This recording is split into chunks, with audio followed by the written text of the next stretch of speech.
Hello, it's Nick Horgan, the host of the Behind the Front Desk podcast, and I am here with hospitality legend, Whoa. John Elston. So, John, so great to see you. Thank you, brother. It's been a long time in coming. I'm It excited.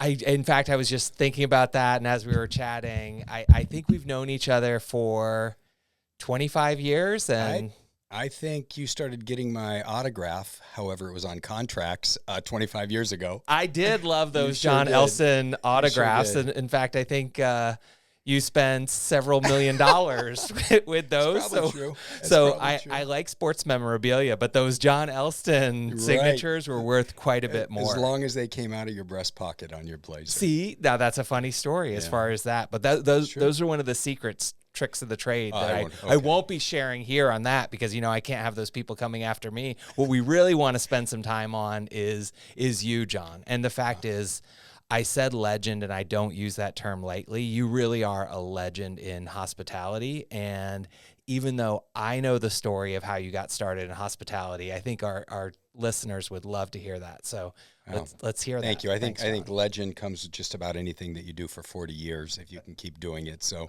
I contribute a lot to the industry in general because it is, I think it's one of the best industries to be in today, 40 years ago, 100 years ago. And we talked about a little bit today when we were speaking before the show.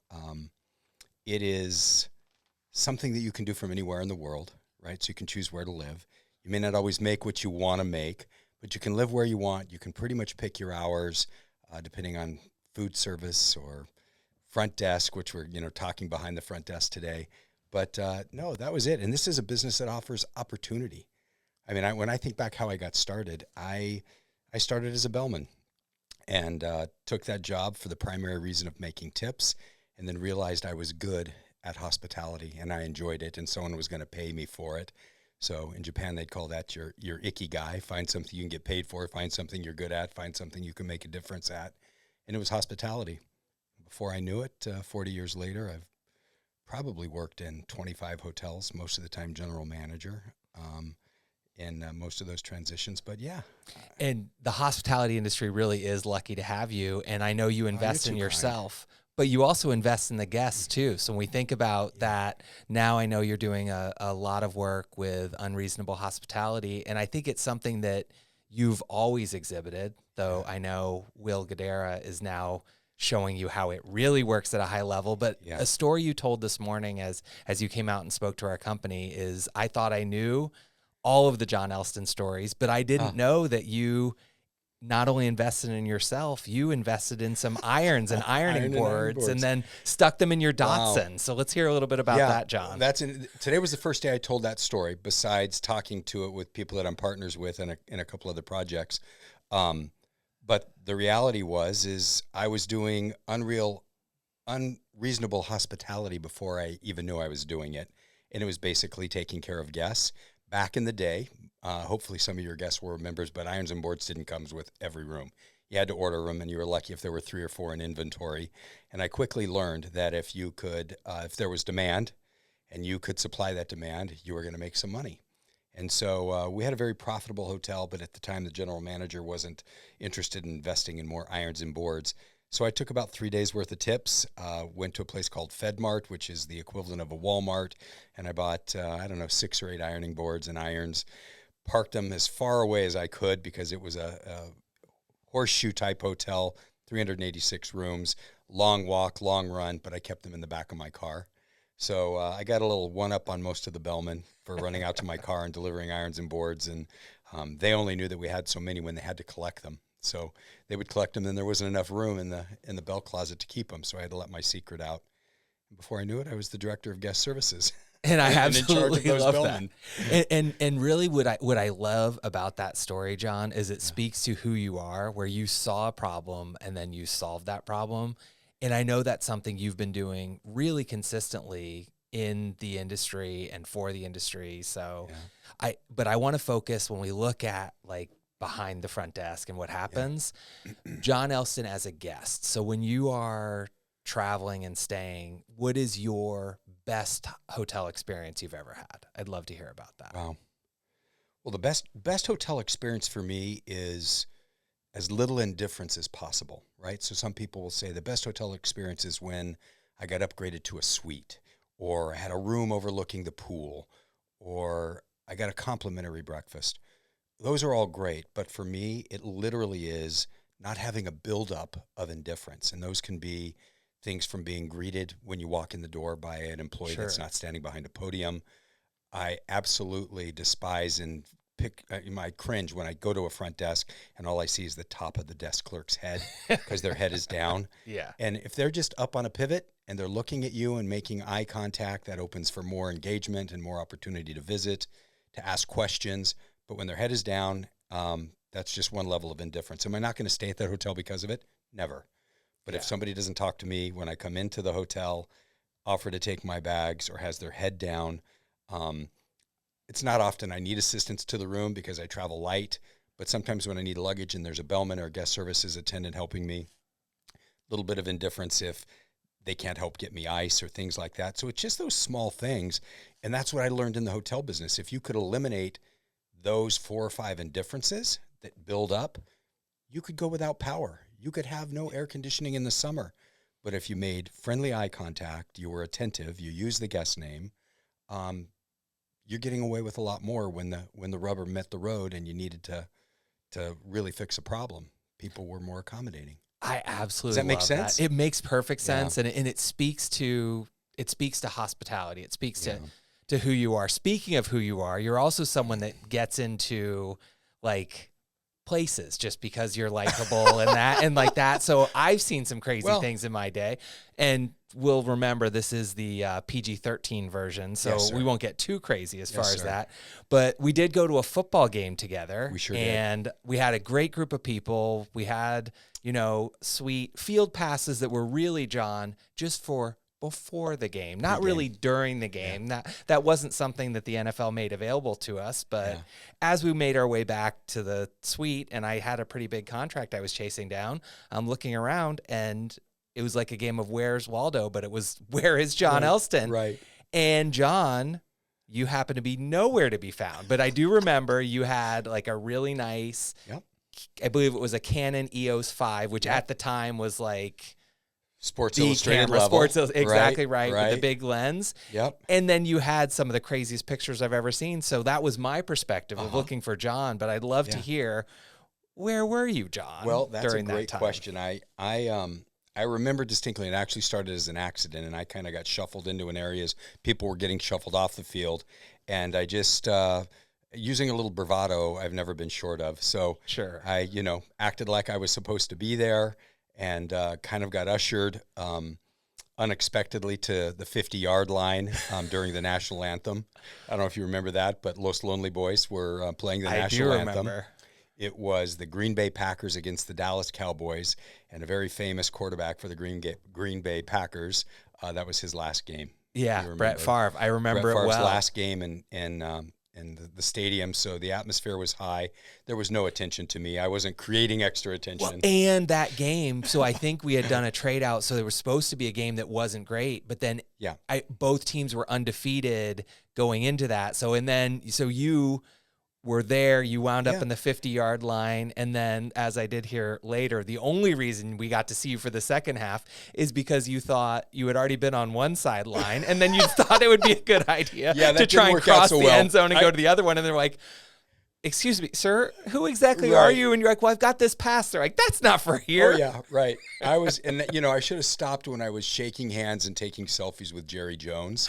Yeah. That was probably the pinnacle and where I should have laid off, but no, I pushed the envelope. As you always then do, did get John. escorted off the field. And I love that. And you had the pictures to prove it. You also had some signatures on the jersey, I remember. A lot of cheerleaders signed my shirt and had a lot of fun stuff. That was a great trip. And I realize that's not directly hospitality, but it does speak to some of the doors that can be opened in our industry. And then and then looking at, I also just love, because you have done so many things in the space, and you've run a digital marketing agency, and you really have always been really at the foreground of what makes hospitality amazing. And now the things that you're doing with Unreasonable Hospitality and I see your hat, like the logo there. Right. And maybe you can tell me a little bit more about that. So this is one of 3 hats that have been made for Wild Heart Team.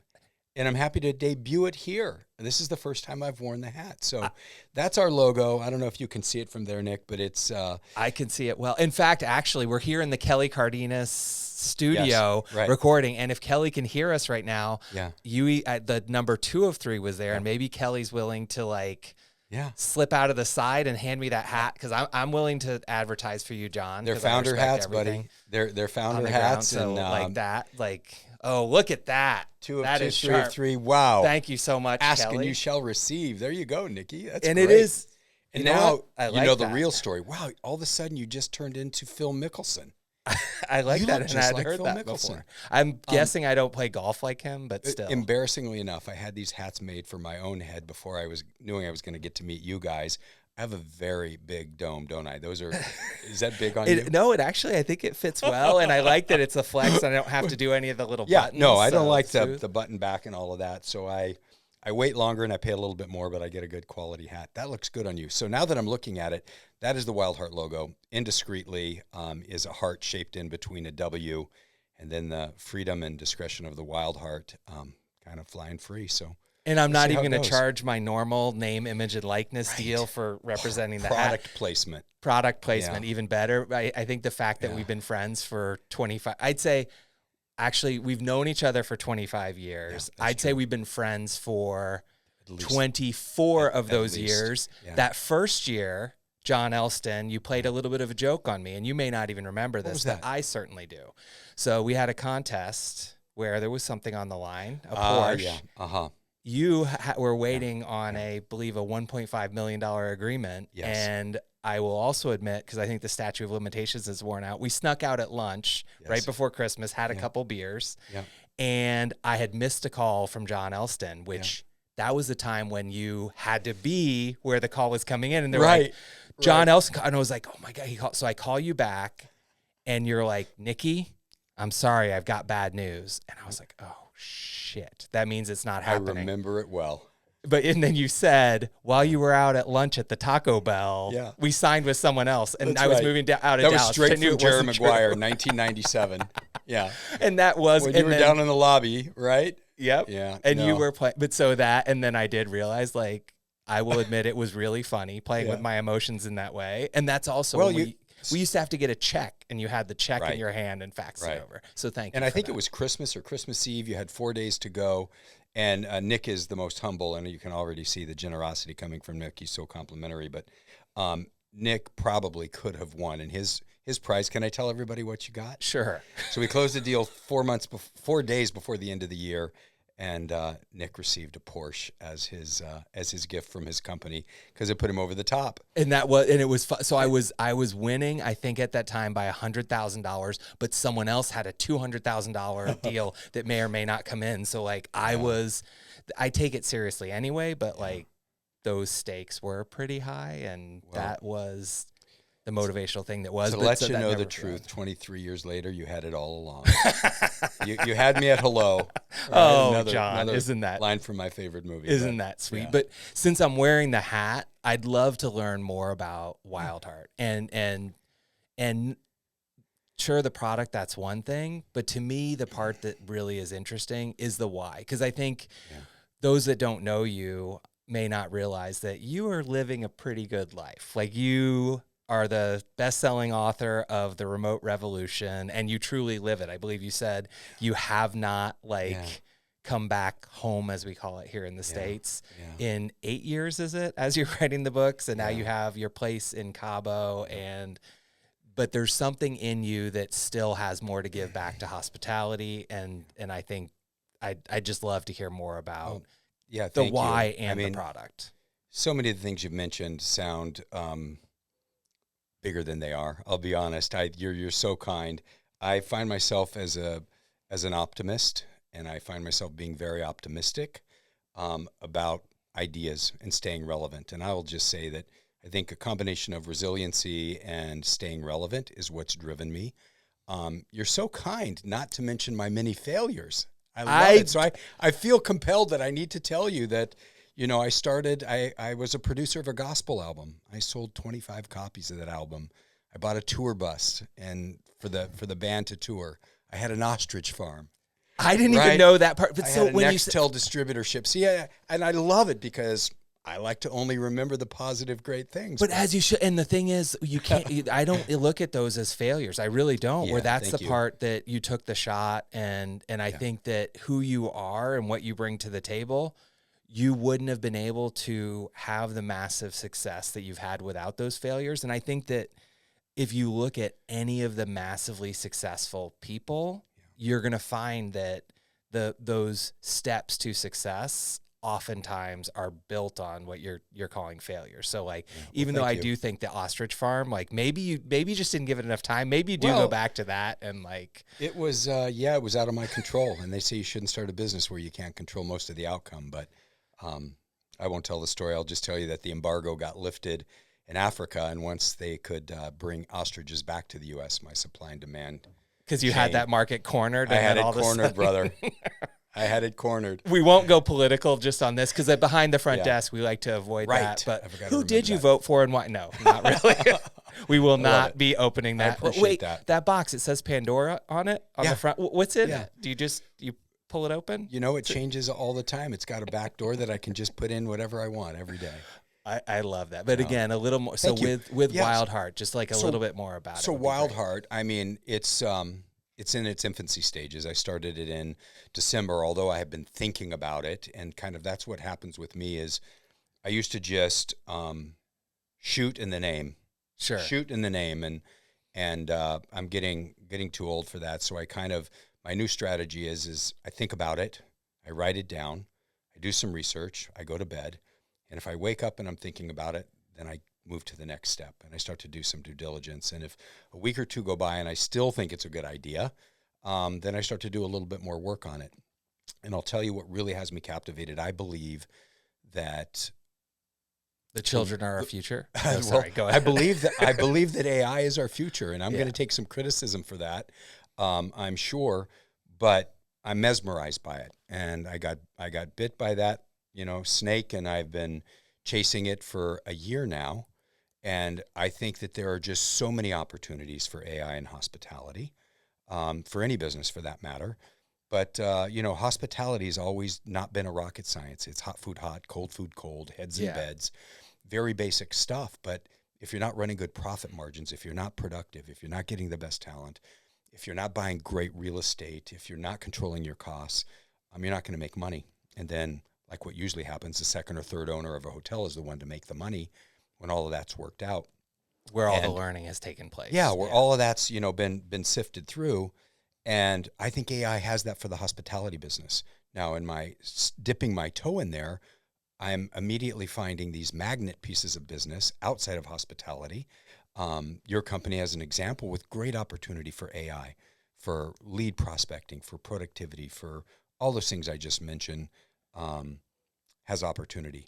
So I knew I didn't want to be single focused and just go in with AI, not because I think it's a trend. I think it's there to stay, but I think the ripple is going to continue to get bigger. Right now, the ripples are pretty small and it's going to get expanded. People will get onto it. And I think the second leg of being in front of people, and I like to use the term being on soil, like I traveled here to put my feet in the soil of Southern California, to be with you, to be with Kelly and Jamie and the rest of the team.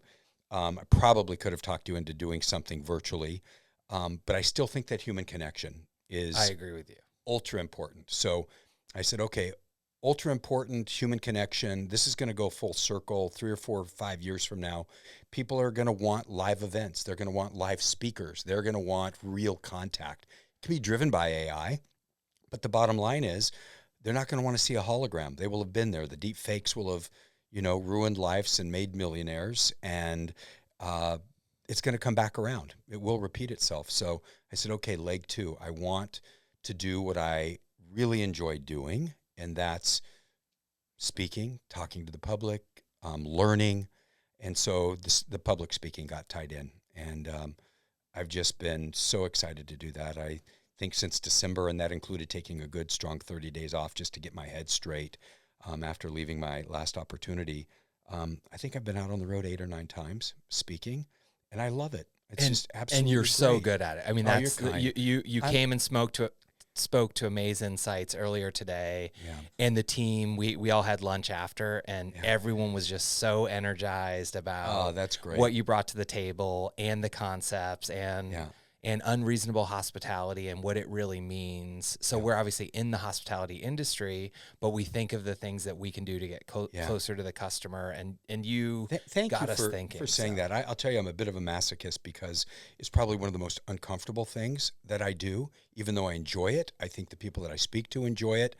But, you know, last night wasn't different than any other night that I've spoken. I was up till 1:30 or 2 in the morning, you know, trying to make sure I had my cues and stressing out over things. And mentors of mine and people that I've talked to and that have taught me a little bit about speaking says, if that ever goes away, stop speaking.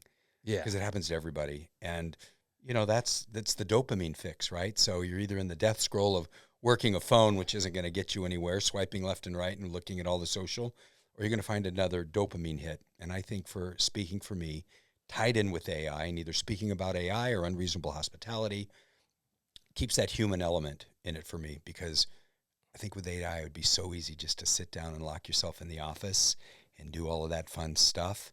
But that public speaking, and that in turn led to just the third leg of, I won't take a lot more time on it, but Wild Heart is committed to teaching and coaching. Yeah. And so I really love, you know, I've done one small mastermind to test it out.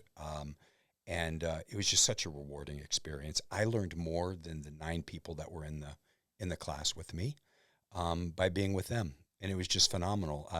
I'll turn the courtesy chair on you. I will tell you, Nick, that one thing I'm not near as good at as you are is in the connection business. You're the biggest connector. You have connected me to so many people. You've connected Kelly and all of our friends and cohorts to people, and I'm finding real joy in reconnecting with friends. So using that and a smaller group of friends, but connecting with friends that I haven't spent a lot of time with, but most importantly, professionals. And when I got these 9 guys, mixture of men and women together, one call a week, and I was introducing them to each other, what a great feeling to see that bond and that happening, and to go into it with no expectations of something in return. And I'll admit, I've had times in my life where I was in meetings and in conversations and doing things for one reason, and that was to get something out of it. And how shallow, you know, and now to be at this point in my life where I can do that and just watch the interaction and have people be appreciative. I mean, I tip my hat to you. Seriously. Well, I so appreciate you do that first, always. And that's where I don't really think about it, and I truly enjoy, and I don't ever want anything in return. And the funniest thing about it is you'll find the more you do of it, doors just open. What'd you get today? A silly hat, though. That's and you get it, and the hat. And so I got to be the number 2 Wild Heart hat. I can't even imagine what these are going to be going for on eBay in a few years. I would never sell mine, of course, John. But the fact that it's like the number 2 in the series, like that. Don't plan on any retirement coming from funds from that hat, I'm sure. But and again, thank you. I so appreciate you and everything you've done for the hospitality industry. And I would just like one more final story. Okay. Of, again, we're only PG-13 here. Okay. But let's go with the craziest thing you've seen in the hospitality industry within reason, and we don't have to get into anything like craziest thing I've seen. Nothing dark, John. Well, okay. I mean, people have said, are you going to write another book? And my immediate response is absolutely not. There's no way I'm writing a book. It was one of the hardest things that I ever did, and I had a lot of help. I actually spoke the book, and I wrote it out in longhand, and I'm not capable of really writing another good book because you have to know how to type and spell and all that, and I still struggle. Not anymore. You could probably, the little thing you're wearing around your neck, you could probably just fair say that, and AI, the book will be done later today. Fair but point. that's I different. think people are going to figure that out, right? Yeah. And writing is another thing that will never go away completely. Agreed.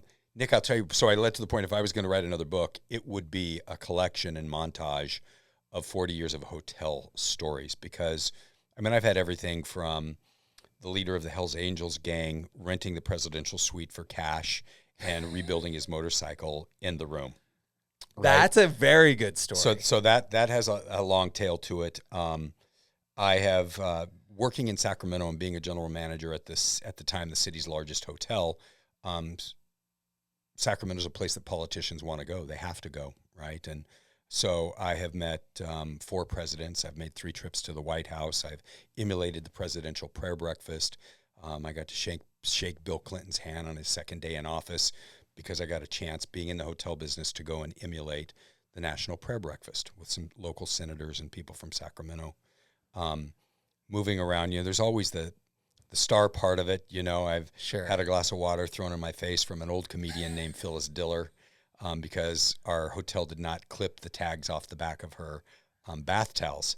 So I went to her room. She actually She wanted to see threw the water general in your manager. face? Well, she threw the tags at me first, which kind of just went by like butterflies. And then when that didn't faze me, she reached to the credenza and threw a glass of water in my face. So that was good. That's a good one to finish on right there. When I was a bellman, I had Gene Simmons and Cher in the car, and since we are PG-13, I won't tell you about that ride to their concert that I was taking them to. But I guess we could loosen up the ratings just for that one, John. Maybe we should write another book, Nick. Maybe we should write another book. I like that. But again, John, thank you so much for being Nick. here today on Behind the Front Desk. And most importantly, thank you for being you and all you've done for the hospitality industry. It really is a better place because of people like you and specifically because of you. Thank you, Nick. It was a pleasure. Long in coming. Thanks again. Thank you.